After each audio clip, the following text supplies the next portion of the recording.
അതേപോലെ തന്നെ വേറൊരു ആൾക്കാരെ കൺസേൺ ആണ് ഈ തൊണ്ടയിലുള്ള ടോൺസിൽ എടുക്കണമെന്നുള്ളത് അല്ലേ? കൂർക്കം വലിയുള്ള കുട്ടിക്ക്, അതായത് അവര് കൺസേൺ ജെന്യൂൻ ആണ്. കാരണം എന്താ വെച്ചാൽ ചെറിയ കുട്ടിയാണ്. പിന്നെ ഈ ടോൺസിൽ എന്ന് പറഞ്ഞാല് മാത്രമല്ല നമ്മുടെ രോഗപ്രതിരോധത്തിന് ഇമ്മ്യൂണിറ്റി തരുന്ന ഒരു സാധനമല്ലേ? അതെ, അതുകൊണ്ട് അതിനെ എടുക്കണോ? അത് എടുത്താൽ ഇതിലും പണി കിട്ടില്ലേ? അതിന് ഒരു മാറ്റ് കൂട്ടാൻ വേണ്ടി ബാക്കി ഇപ്പോൾ പീഡിയാട്രീഷ്യനോ ആരെങ്കിലും കാണിച്ചാൽ അവർ പറയും ചെയ്യും, ടോൺസിൽ കുഴപ്പമൊന്നുമില്ലല്ലോ, മൂക്കിൽ ഈ മൂക്കടപ്പ് പ്രശ്നമല്ലേ. ഇപ്പോൾ നമ്മൾ ഈ പറയുന്ന പീഡിയാട്രിക് OSA, അതായത് കുട്ടികളുടെ ഉറക്കത്തിലെ ശ്വാസതടസ്സം, അതിൻ്റെ ട്രീറ്റ്മെൻറ്റ് സാർ നമ്മളൊക്കെ പഠിച്ചിട്ടുണ്ടല്ലോ. മൂക്കിലെ ദശ മാത്രമല്ല, ടോൺസിലും ഒരു കാരണമാണ്, ടോൺസിലിന്റെ സൈസ് ഒരു കാരണമാണ്. അതായത് അഡൽട്ടിന് CPAP ആണ് ഫസ്റ്റ് ലൈൻ ഓഫ് ട്രീറ്റ്മെന്റ് എന്ന് പറയുന്നുണ്ടെങ്കിൽ, അതേപോലെ കുട്ടികളുടെ കേസിൽ അഡിനോ ടോൺസിലെക്ടമിയാണ് ട്രീറ്റ്മെന്റ്. അതായത് ടോൺസിലും അഡിനോയിഡും.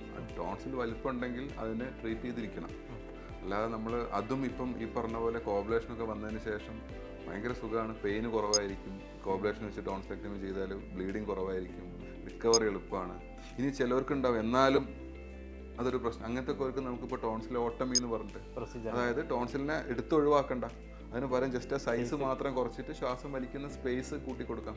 അങ്ങനത്തെ ട്രീറ്റ്മെന്റ് ഉണ്ട്. അപ്പോൾ ആൾക്കാരും കുറച്ചുകൂടെ എനിക്ക് തോന്നുന്നു they are okay for it. കുട്ടിക്ക് സിംറ്റമാറ്റിക്കലി ഇമ്പ്രൂവ് ആവും. അല്ലാതെ നമ്മൾ അഡിനോയിഡ് മാത്രം എടുക്കാൻ പോയാൽ കാര്യമില്ല. അപ്പോൾ ശരിക്കും പറഞ്ഞാൽ ഈ കൂർക്കമ്പലി വരെ കുട്ടികളിൽ നമ്മൾ ആദ്യം എൻഡോസ്കോപ്പ് ചെയ്ത് മൂക്കിൽ അഡിനോയിഡ് ഗ്രന്ഥി വലുപ്പമുണ്ടോ, അഡിനോയിഡ് ടിഷ്യൂ ഉണ്ടോ എന്ന് നോക്കുക, തൊണ്ടയിൽ ടോൺസിൽ ഉണ്ടോ എന്ന് നോക്കുക.